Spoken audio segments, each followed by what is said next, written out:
And your last concussion was in March? I don't remember. Okay, we're gonna do the same diagnostic test as before. Because I did oh so well on them the first time. Because I need to gauge how well your memory works. Ready? Count backward from 100 by sevens. 100. 93. 86. 7. No, wait. Okay, that's enough for now. You're a bit better than last time. Your memory won't be up to speed for a bit, but that's expected. Come on, Dot. We've been through this once already. I'm an MCB major. I'm pretty sure I know what I'm talking about. So why don't you cut the bullshit and give it to me straight? That's what I wanted to say. You want to know what's wrong? Your brain, which is virtually jelly sitting in water, has been hit so hard your neurons cannot fire properly. It means your hippocampus is creating too much GABA, which inhibits neurons from detonating. It means your synaptic plasticity and long-term potentiation are inhibited. It means that if you were a rat in a maze, you would not remember how to solve it because there is automated cell death in your hippocampus, and because you were hit so hard, the gene transcription to fix these cells is virtually absent, and a million other biochemical problems that will fade over time but never disappear. You can read all about it in Dirges' Hippocampal Neurophysiologic Changes After Mild Traumatic Brain Injury and Potential Neuromodulation Treatment Approaches, brought to you by the peer-reviewed 31-time cited article from Frontiers in Systems Neuroscience.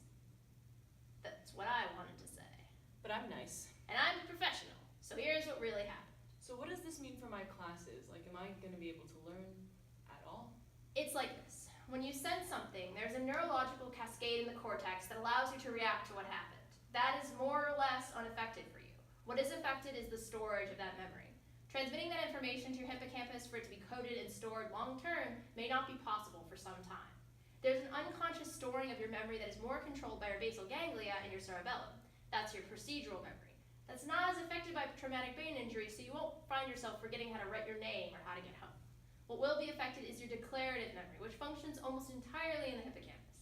Declarative knowledge is facts and mathematics, things you explicitly know you know. And that part of your brain is what has been damaged. There's a lot of biochemical changes that your hippocampus undergoes when you get hit as hard as you did, and a disruption of the recovery process by getting hit twice doesn't help. TED-Ed has a great video for the Australian Academy of Science, 2 reputable and well-respected scientific databases entitled What Happens When You Remove the Hippocampus. Here's what I will say: if you don't rest your brain, if you go to class and try to push through the headaches and the light and sound sensitivity, if you don't sleep and allow your brain to generate functional neurons, if you try to push your body farther than it can go, you'll only take longer to recover. So what do I do now? Well, we used to recommend sitting in the dark for hours with no distraction, but in recent years, a lot of research has come out that says to use your brain until your symptoms worsen. So if you're at a 6 right now, you can work until your pain hits a 7 or 8, then you have to take a break. Some older doctors may disagree with this new research, but in my professional opinion, you'll recover faster following this regimen. How are you feeling? Fine. Are you resting, taking care of yourself? I mean, I'm trying.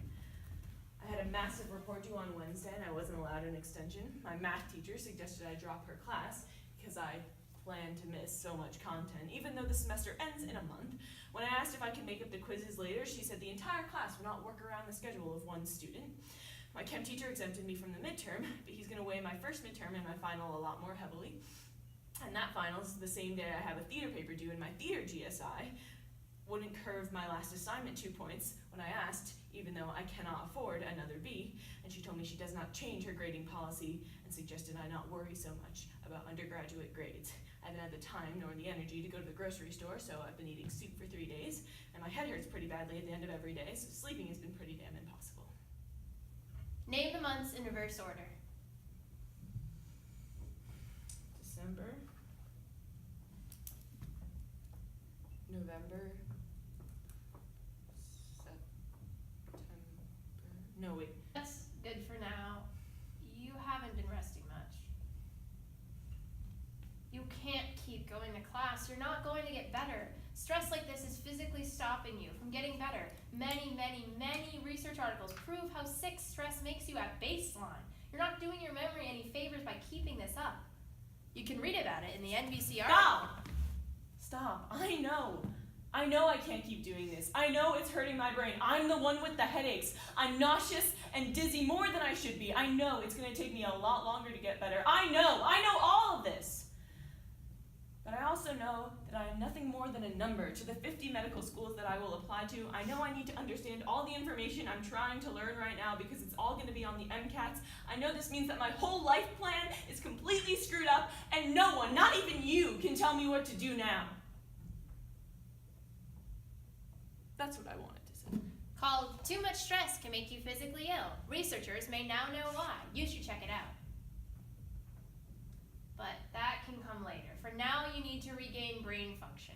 While what you're learning may not have stuck, but you've at least seen it before. It's not as though they removed your entire hippocampus. There's some stuff lingering there, but you're just going to have to work as hard as you ever have to catch up. And that may mean that I can't follow the path that I thought I would, but I'm going to be a doctor. My time frame is just a little different. But it just takes time. It takes time. So let it take time. Because that's all you can